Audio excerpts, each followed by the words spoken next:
We live by stories, don't we?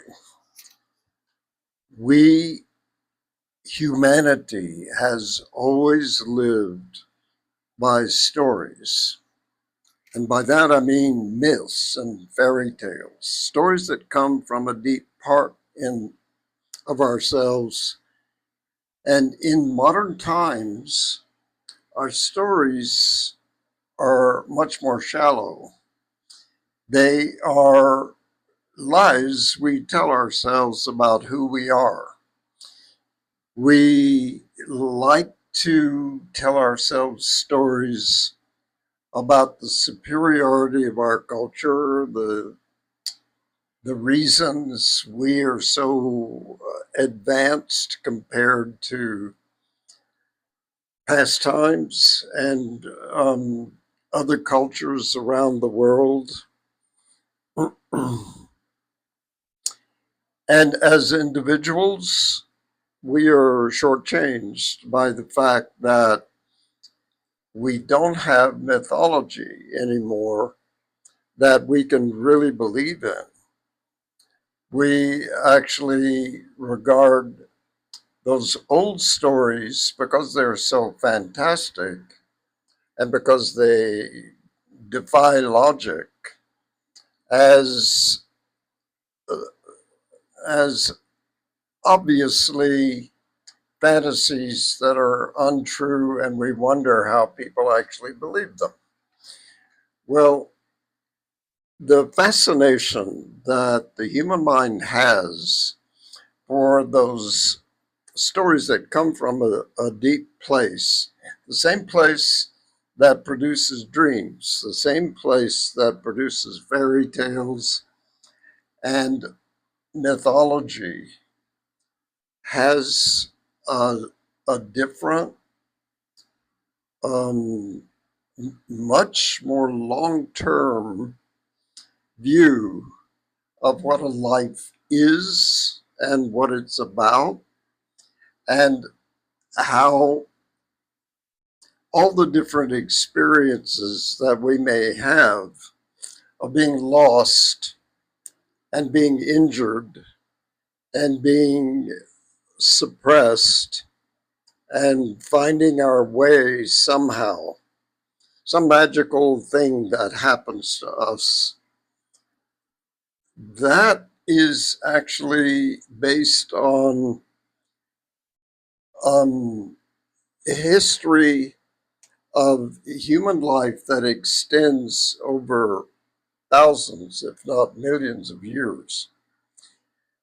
Whereas our modern mind, with its logical education and its insecure ego, doesn't want a story that makes it feel insecure or reveals something about who it is that is not very flattering.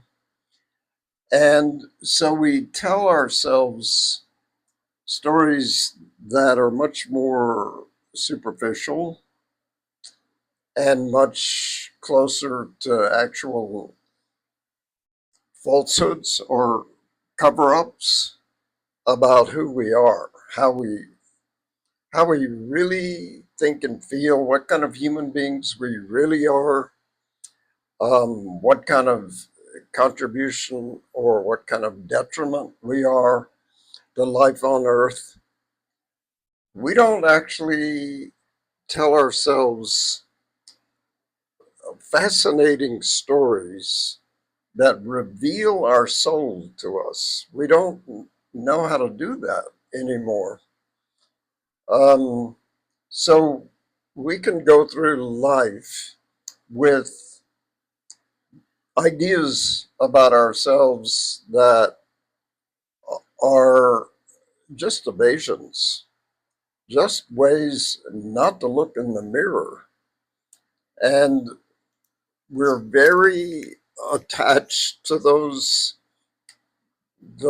ideas, those little scenarios, and we are shocked when reality actually contradicts it.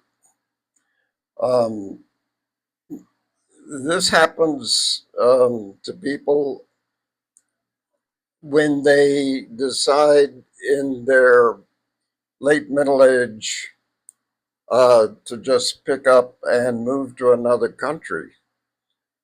What they find is the stories that they grew up believing in their home country just don't apply. Um, and assumptions they make about human nature are just contradicted by how people actually behave. Um, it is something that happens over generations too, within the same culture. So the story that your children and grandchildren may be telling themselves may be a kind of version of what you had when you were growing up, but the details are different. What we need are deeper stories. We need to actually have some kind of psychological understanding of how a life works and what it means. Um, and the old stories um, automatically knew that. They actually had an understanding of human nature at a deep level.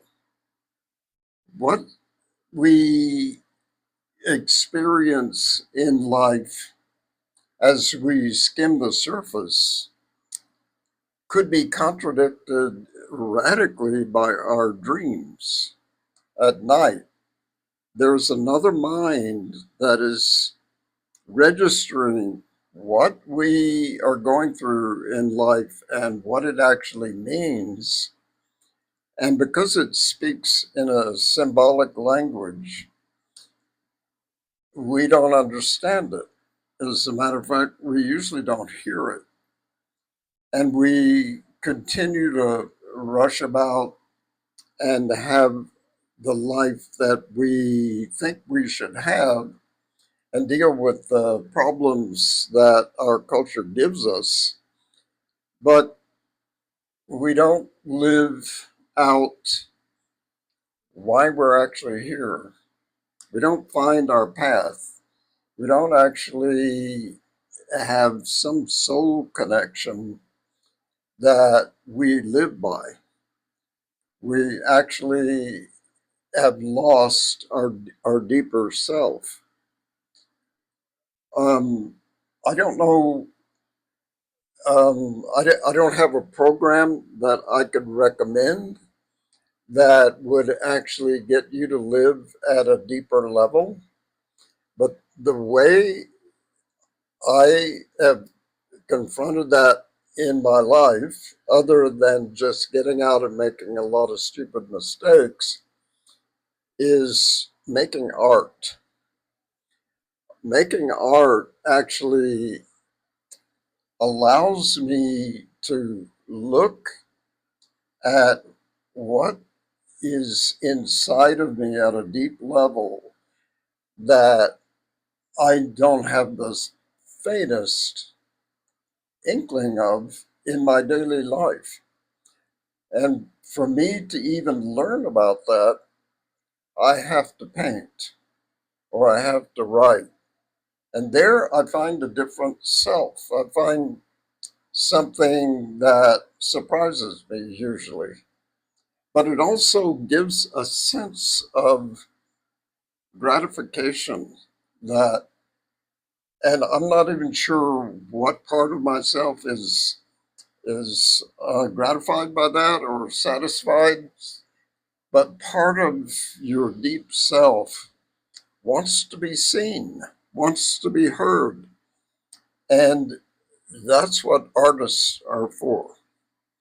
They actually listen to the inner muse, and if they're not just painting for money or writing for money, they may actually have a way of staying connected to themselves and finding out what that deeper self has to say.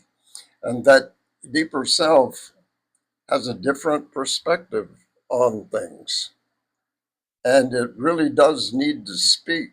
It needs, and the world needs to hear from it. So I recommend that however you can, find a way into yourself. The world needs people who do this. The world needs to hear from that deeper level.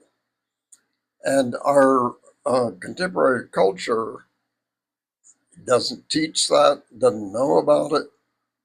And it is something that you have to pretty much figure out on your own. But there are people doing it. And it takes a lot of listening to your body. Your body's going to be speaking to your emotions, to your intuition. What your conscious, educated mind has to say on the ego level is kind of repetitious. It repeats what it has been told to think. If you can get below that into something that is more basic in yourself, something you were born with, you may be able to connect with something that the world needs to hear from. And I highly recommend it.